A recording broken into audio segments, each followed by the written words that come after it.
Энэ юмнуудаа бол нэг хавтгай дээр тавьж байгаад тэгээд лог холбоо хэлхээсэнд нь оруулаад тэгээд юм хармаар байгаа юм л да. Тэгээгүйгээс болоод энэ асуудлууд ингэж яриг тавигдаад байх юм. Миний ойлгож байгаагаар бол энэ хуульчийн шалгалт өгөхөд ямар хүн хуульчийн шалгалтанд орох вэ гэсэн болцлын хэсэг дээр ингэж ойлгож байгаа тийм үү? Тийм ээ? Тий. Гэтэл хуульчийн шалгалт өгөөд хуульчийн шалгалтанд тэнцсэн хүн дараа нь ямар ажил эрхлэхийн төлөө энийг өгж байгаа юм бэ гэж. Дараа нь ямар ажил эрхлэхийн төлөө. Тэгэхээр миний ойлгож байгаагаар түрүүн хэлээ идэх шиг боллоо тийм биз? Одоо яг энэгээр уул Тэмүүжин гишүүнээс түрүү асуух гэсэн. Энэ шалгалтыг өгсөн бол дараачаар нь шүүгч, өмгөөлөгч, прокурор өөр юу вэ? Тэ хуулийн зөвлөх гэдэг иймнуудыг хийхин төлөө энийг өгж байгаа. Ийм статусыг өөрөө олж авч байгаа. Нөгөө эмч болчоод эмнэлгийн сургуульд өгсөн мөртлөө дараа нь эмчлэх эрхийн лиценз авах тэл адилхан зүйл гэж ойлгоод байгаа шүү дээ. Тэгээ энийг ягаад хоорондоо ойлгуулж болдгоо юм бол цэц ягаад энийг бас ойлгож болдгоо юм бол гэж байгаа юм. Тэр ажил мэргэжлээчлүүдэд сунгах гэдэг харилцаа чинь бол нэг талаас тэр хүний эрх болгоч тэр хүнээр тийм ажил хийх үгүй юу гэдэг чинь тэнд үйлчлүүлэгчдийг нэрхших бас нөгөө талаас нь хязгаарлан хамгаалж бас тодорхой хэмжээний өндөр болцож журмуудыг бол тогтоох ёстой шүү дээ. Тэгээд нэг ийм хит түгээмэл заалт зөрчсөн хэлбэртэйгээр хууль эрх зүйн талаас нэлээд наривчилж гаргаж ирж байгаа зүйл заалтуудаа зөрчилдөж гин гэж ингэж хараад байх дээрсэн зэрэг бол болохгүй байгаа юм л да. Энэ үндсэн хуулийн зөрчиж гинэ гэдэг зүйл дээр бол маш нарийн мэдрэмжээр л тэр мэдээж хэрэг мэдлэгийн болон яагаад жишээлх юм бол энд бид нар бодлогын буюу улс төрийн харилцааны юм орох ёстой гэхтэр зэрэг бид нэг улс төрчих гэдэг хашлтанд хэлдэг үгээр биш шүү дээ. Ерөөсөө Монголын төрөвл энэ үйлчлэгч хоёрын хоорондын харилцаа стандартыг бол нэг ийм хэмжээнд бид байлгана гэж. Ингэж тогтоож гаргаж өгч байгаа ийм зүйлүүд дээр бол бодож ямар юм а. Тэгээд өөр нэг зүйл нь бол үндсэн хууль зөрчижээ гэхтэр зэрэг заалтууд нь автоматар хүчингүй болдог.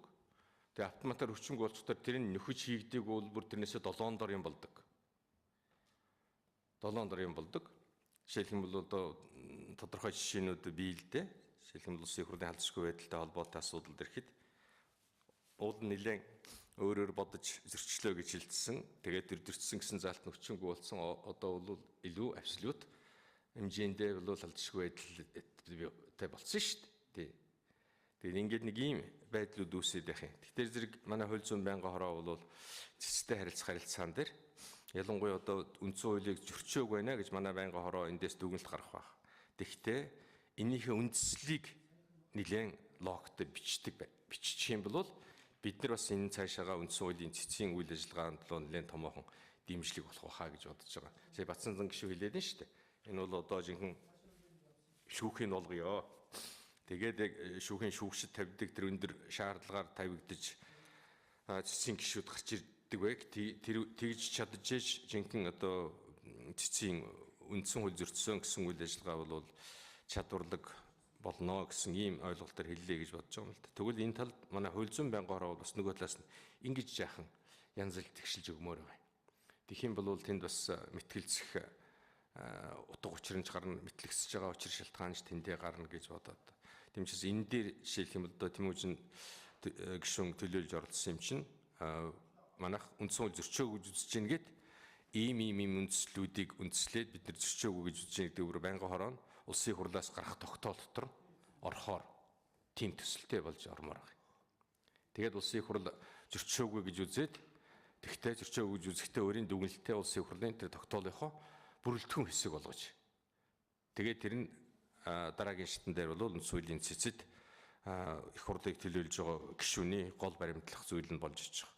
Ийм хэлбэрлүү бас ажиллагаагаа гаргах юм бол бид нар бас цэцгийг шүүмжлэхээс гадна цэцгийг шүүмжлэгдээд байгаа зүйлийг нь бас нэг засахт нь бол манай парламентын зүгээс өөрийн оролцоогоор хангах боломж бас байгаад байгаамаа гэдгийг хэлэх гэсэн.